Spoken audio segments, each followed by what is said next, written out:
राष्ट्रीय परशुराम परिषद द्वारा आगामी प्रयाग महाकुंभ में भगवान परशुराम की विशाल 51 फीट ऊंची प्रतिमा स्थापित की जाएगी तथा महाकुंभ परिसर में 1 लाख स्क्वायर फीट में विशाल पंडाल की स्थापना की जाएगी। राष्ट्रीय परशुराम निषाद द्वारा प्रयाग महाकुंभ में इस विशाल शिविर में राष्ट्रीय एवं अंतर्राष्ट्रीय स्तर के सांस्कृतिक और धार्मिक कार्यक्रम आयोजित होंगे, जिसमें कथा वाचन और विभिन्न सांस्कृतिक प्रस्तुतियां शामिल होंगी। इस विशाल आयोजन के संबंध में जानकारी देते हुए राष्ट्रीय परशुराम परिषद के संस्थापक पंडित सुनील भराला ने कहा कि प्रयाग महाकुंभ में हम अपने इस अनोखे आयोजन से भगवान परशुराम की विशेषताओं से लोगों को परिचित कराएंगे। पंडित सुनील भराला ने कहा कि प्रयाग महाकुंभ में हमारे इस शिविर में होने वाले सभी कार्यक्रमों का प्रसारण मीडिया और सोशल मीडिया के माध्यम से किया जाएगा ताकि देश विदेश तक के लोग इसका आनंद उठा सकें। पंडित सुनील भराला ने जानकारी दी कि भगवान परशुराम जी की 1,08,000 मूर्तियां मंदिरों और घरों में स्थापित करने के लिए वितरित की जाएंगी तथा इस पहल का उद्देश्य है कि प्रत्येक सनातनी हिंदू परिवार भगवान परशुराम की पूजा कर सके, जैसे अन्य देवी देवताओं की पूजा की जाती है। महाकुंभ का बड़ा आयोजन हो रहा है। राष्ट्रीय परशुराम परिषद विशेष कार्य उसमें कर रही। किन सामाजिक और राजनीतिक आर्थिक मुद्दों पर इनमें चर्चा होने वाली है, इस पर जरा मेरा आपसे यही कहना है कि आपके चैनल के माध्यम से यह जानना चाहिए कि राष्ट्रीय परशुराम परिषद एक माध्यम है महाकुंभ। महाकुंभ तो बहुत सुंदर आयोजन हो रहा है।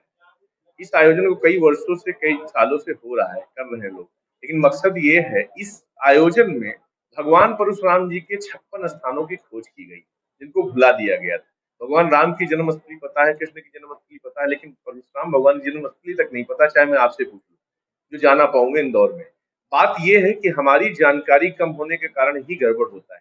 तो जानकारी अगर सही रहेगी तो बहुत अच्छा आगे हम सक्सेस होंगे।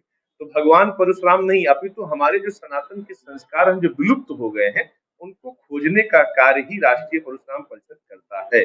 इसी कार्य को आगे बढ़ाते हुए हम लोग इस कार्य को आगे लेके जा रहे हैं और यही उस शिविर में रह के वहां पे सप्तऋषियों के बारे में, भगवान परशुराम की युद्ध स्थलियों के बारे में, राजाओं के बारे में जो भ्रम फैलाया गया, क्षत्रिय को मार दिए, नहीं, उन्होंने सिर्फ उन आतताई राजाओं को मारा जिन्होंने गलतियां किया थी। इसलिए मैं इतना कहना चाहता हूं कि इस कार्यों का अगर विवरण जानना है तो महाकुंभ में आइए। इस बार जो महाकुंभ है उसी कुंभ के तिथि में है जो पहली बार अमृत गिराया गया था। तो आप सब आएंगे, अपने घरों को कल्याण करिए, खूब स्नान करिए, खूब अमृत का पान करिए। इसी बात के साथ बहुत बहुत धन्यवाद।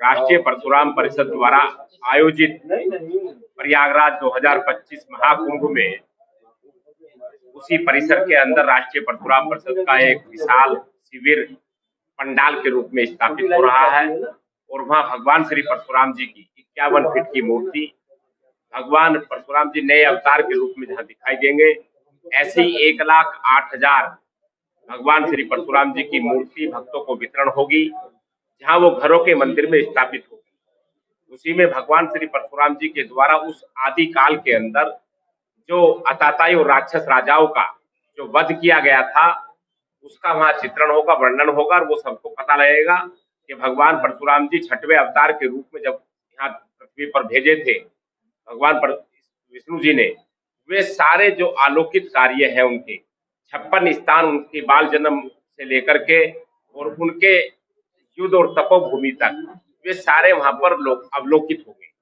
उसी क्रम में वहां पर भगवान श्री परशुराम जी के सभी चौराहे पर नेट और इंटरनेट मीडिया के माध्यम से उसके पूरे देश और दुनिया में लाइव प्रसारण किया जाएगा।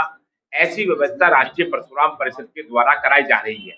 इसी क्रम में राष्ट्रीय परशुराम परिषद ने यह भी निर्णय लिया है, धर्म प्रकोष्ठ अपने राष्ट्रीय संयोजक श्री श्री तुलसी जी के माध्यम से वहां पर अनवरत 45 दिन तक वहां पर एक बड़ा यज्ञ का नौकुंडीय महायज्ञ शामिल होगा, जिसमें अनवरत वहां पर हवन यज्ञ चलेगा और उसी पंडाल के अंदर 1,000 लोगों के रुकने ठहरने की, लाने आने की व्यवस्था रहेगी। वहां पर साधु संतों का, इतिहासकारों का, आदि का वहां पूरा एक पूरी तरीके से वहां पर राष्ट्रीय अंतरराष्ट्रीय सम्मेलन होंगे। ये व्यवस्था राष्ट्रीय परशुराम परिषद कर रहा है।